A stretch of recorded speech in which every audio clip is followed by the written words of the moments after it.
ونصلي ونسلم على رسوله الكريم. أما بعد فأعوذ بالله من الشيطان الرجيم. بسم الله الرحمن الرحيم.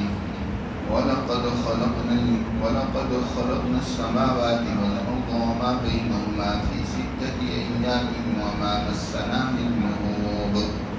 فاصبر على ما يقولون وسبح بحمد ربك قبل طلوع الشمس وقبل الغروب ومن الليل فسبحه وأدبار السجود واستمع يوم ينادي المناد من مكان قريب يوم يسمعون الصيحة بالحق ذلك يوم الخروج.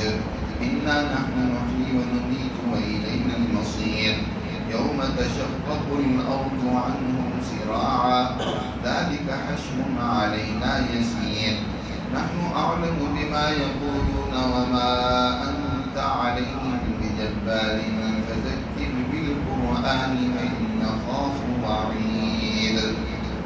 صدق اللہ العظیم.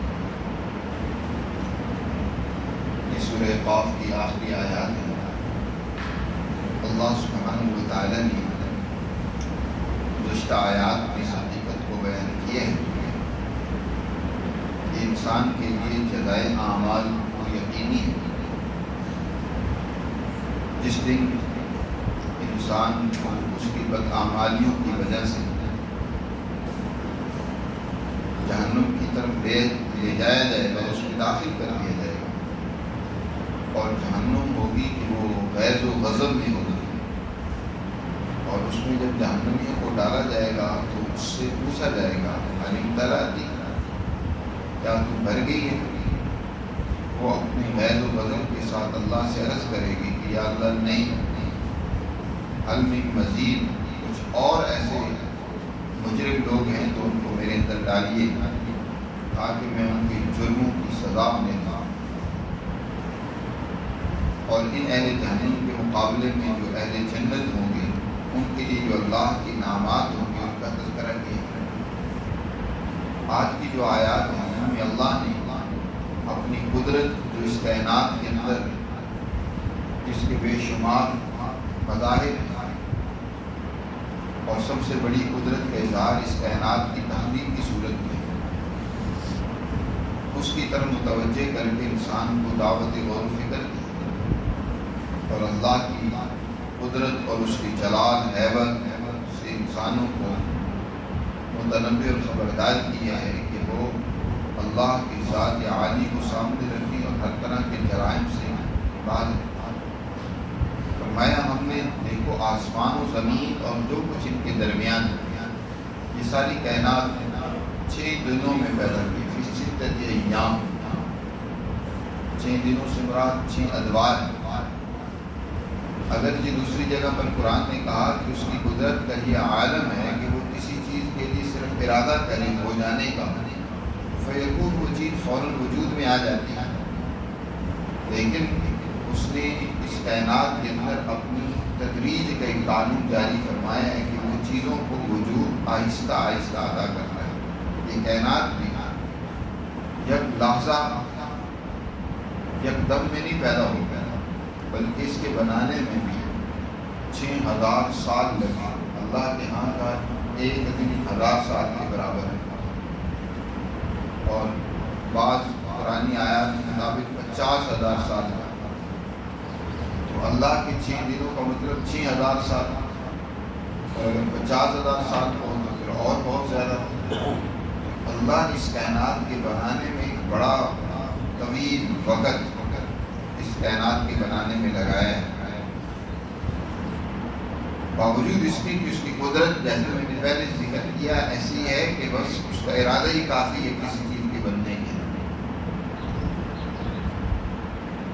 اور پھر یہ بھی نہیں ہے کہ اللہ نے یہ کائنات بنائی ہے تو بنانے کے بعد تھک گئے، جیسے کہ یہود و نصارہ کا نظریہ اور اعتقاد ہے کہ 6 دنوں میں تو اللہ نے کام کیا اس کائنات کو بنانے کے حوالے سے، پھر اللہ آرام کرنے کے لیے 7ویں دن جو ہے وہ بیٹھ کے. جیسے کہ ایک انسان کام کرتا ہے تو اس کے اعضاء میں تھکان اور کمزوری پیدا ہو جاتی ہے، پھر اس کو دور کرنے کے لیے وہ حرام کرتا ہے۔ اللہ کے بارے میں بھی اس طرح ہی بگڑی ہوئی مذہبیت نے اپنی ذات پر قیاس کرتے ہوئے اللہ کے بارے میں بھی اس طرح کی باتیں کی ہیں گستاخانہ۔ قرآن نے گویا اسی کا یہاں جواب دیتے ہوئے فرمایا ہم نے آسمان و زمین اور جو کچھ ان کے درمیان ہے 6 ایام میں پیدا کیا، اور وما مسنا من لغوب، اور کسی قسم کی کوئی تھکاوٹ ہمیں اس نے چھوا تک نہیں۔ اللہ کے یہاں کمزوری، تھکاوٹ اس کا تصور ہی نہیں کیا جا سکتا۔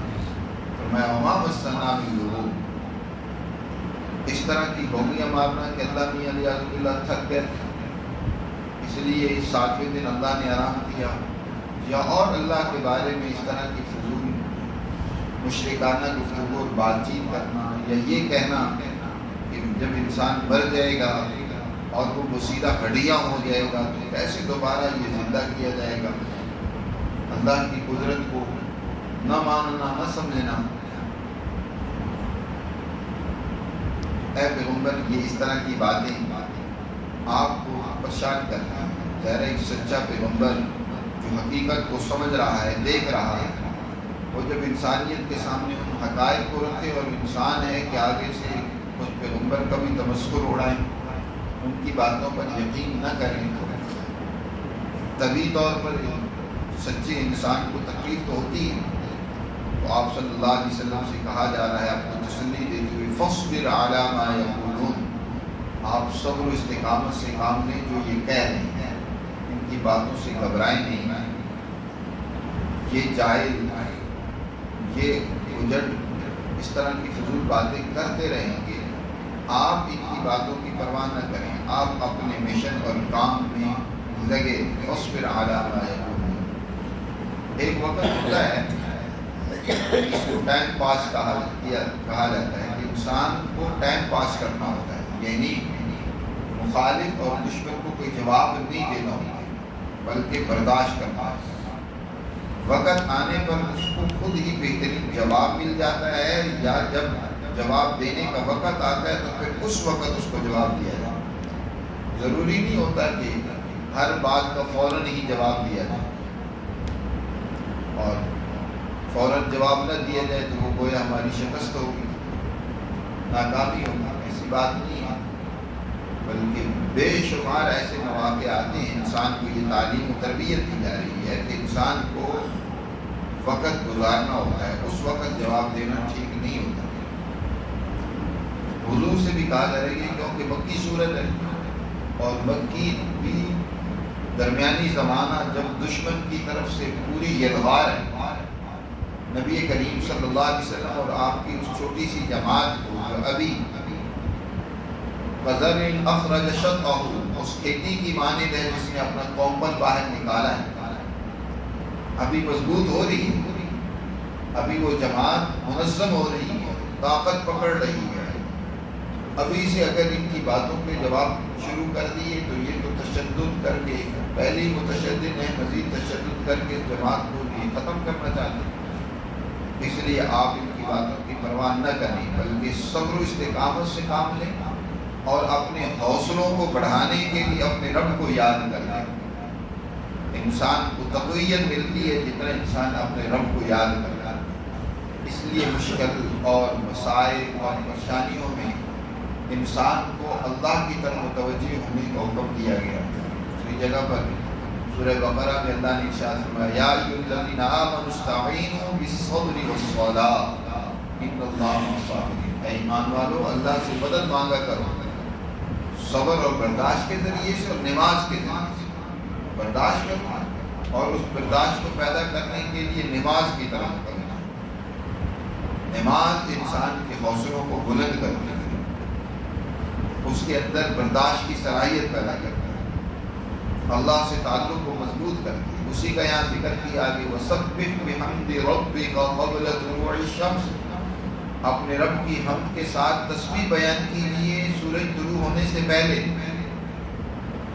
سورج طلوع ہونے سے پہلے رب کی تسبیح اور نماز فجر کی نماز سورج کے طلوع ہونے سے پہلے ادا کی جاتی ہے۔ آگے فرمایا وقبل الغروب، اور سورج کے غروب ہونے سے پہلے بھی اللہ کی تسبیح بیان کیجیے۔ تسبیح سے مراد یہاں محققین مفسرین کے نزدیک نماز پڑھی۔ سورج غروب ہو رہا ہے، اس سے پہلے 2 نمازیں، عصر کی اور ظہر کی، ان 2 اوقات میں اللہ کی طرف متوجہ ہوئے۔ یہ اوقات جو نمازوں کے لیے متعین کیے گئے ہیں، یہ اوقات اللہ کی رحمت کے نزول کے اوقات ہیں۔ ان اوقات میں اللہ کی رحمت بندوں کی طرف متوجہ ہوتی ہے۔ اب اس رحمت سے حصہ لینے کے لیے ان اوقات میں بندہ اللہ کی طرف متوجہ ہو، اس رحمت کی طرف متوجہ ہو، تاکہ انسان اللہ کی اس رحمت سے زیادہ سے زیادہ فائدہ حاصل کر سکے۔ تو آپ ان اوقات میں اللہ کی طرف متوجہ ہو۔ 3 نمازوں کا ذکر ہو گیا، فجر، ظہر اور عصر کا۔ وَمِنَ اللَّيْلِ، اور رات کو، رات کے وقت بھی نماز پڑھی۔ اس سے فجر کی نماز ہے، فجر کی نماز جو طلوع شمس سے پہلے پڑھی جاتی ہے، وہ والی نماز اس میں آ جاتی ہے۔ 5 نمازوں کا بیان ہوتا ہے۔ یا دوسرا وَمِنَ اللَّيْلِ سے مراد، اگر جیسے پہلے گزرا کہ قبل طلوع الشمس سے مراد فجر کی نماز ہے، وَمِنَ اللَّيْلِ سورج غروب ہونے کے بعد رات شروع ہو جاتی ہے، تو رات شروع ہونے کے بعد 2 نمازیں، مغرب کی اور عشاء کی، عشاءین جن کو کہا جاتا ہے، یہ 2 نمازیں پڑھی۔